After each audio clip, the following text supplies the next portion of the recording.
Narcissistic abuse is insidious and it has a deleterious influence on your health, and it causes cardiovascular problems.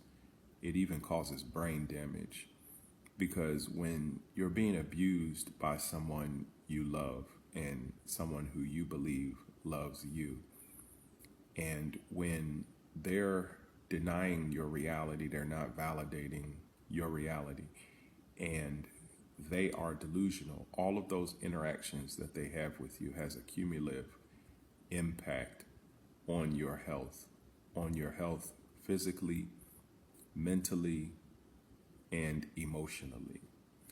And the projections that they project onto you, it chips away at your perception of yourself over time. And those projections, everything that they believe about themselves, how they're inferior, how they have shame, how they're not worthy, they're not good enough.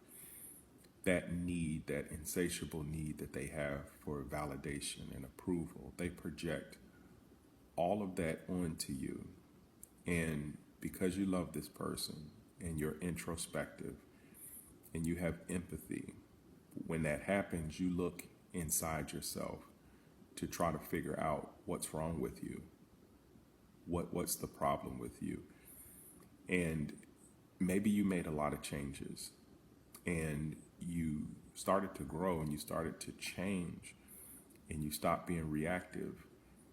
And when you're not reactive and they're not getting that supply from you, that toxic supply, that switching back from hot and cold, the chemical switching from cortisol to dopamine, because you have that cortisol buildup in your body when you're experiencing the stress, when they're stonewalling you, when they're using Darvo, when they're gaslighting you, when they're abusing you.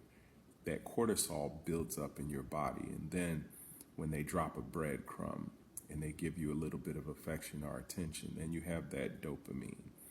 And that constant oscillation between dopamine and cortisol is a conditioning process. And that intermittent reinforcement locks you in and it gets you addicted to that relationship. And when you're addicted and they have you where they want you, they have absolute power and control over you. And they wield it without mercy. And then there gets to a point where they become bored with controlling you. Or if you fight back and they're not able to control you, that's when the discard comes. It doesn't matter how long you were in a relationship with that person. It doesn't matter because they don't form bonds the way that healthy people form bonds. And then at that point, when they discard you, pretty much they expected you and wanted you to fail. They didn't want you to have any type of successful life, because if you had a successful life, that meant that they made some kind of mistake. They need you to be broken. They need you to be wrong. They need you to be defective, because that means that they are okay. And so this is a person who's dangerous and who you want to distance yourself from and get away from and go no contact with, because they will hoover you until they know that you are completely broken, because otherwise it suggests that there's something wrong with them. And in your pain, at first it's going to feel like complete isolation, a painful, bitter, tormenting isolation. And that's a normal part of the process, because you've experienced something catastrophic. You've experienced something exceptionally traumatizing.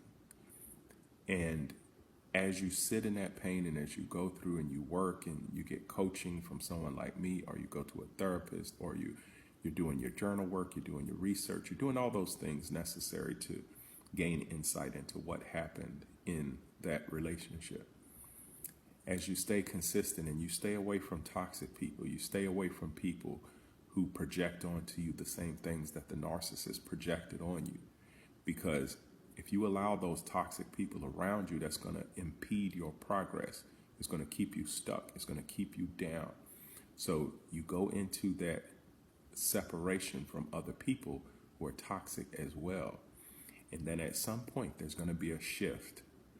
And that what was a painful isolation transitions into a blissful solitude where you're gaining insights into yourself and where you're rebuilding your self-esteem and where you're starting to feel like your authentic self again, where your boundaries, you're more assertive with your boundaries and you're putting those boundaries in place with other people so that they can't project onto you an image of yourself that you no longer identify with.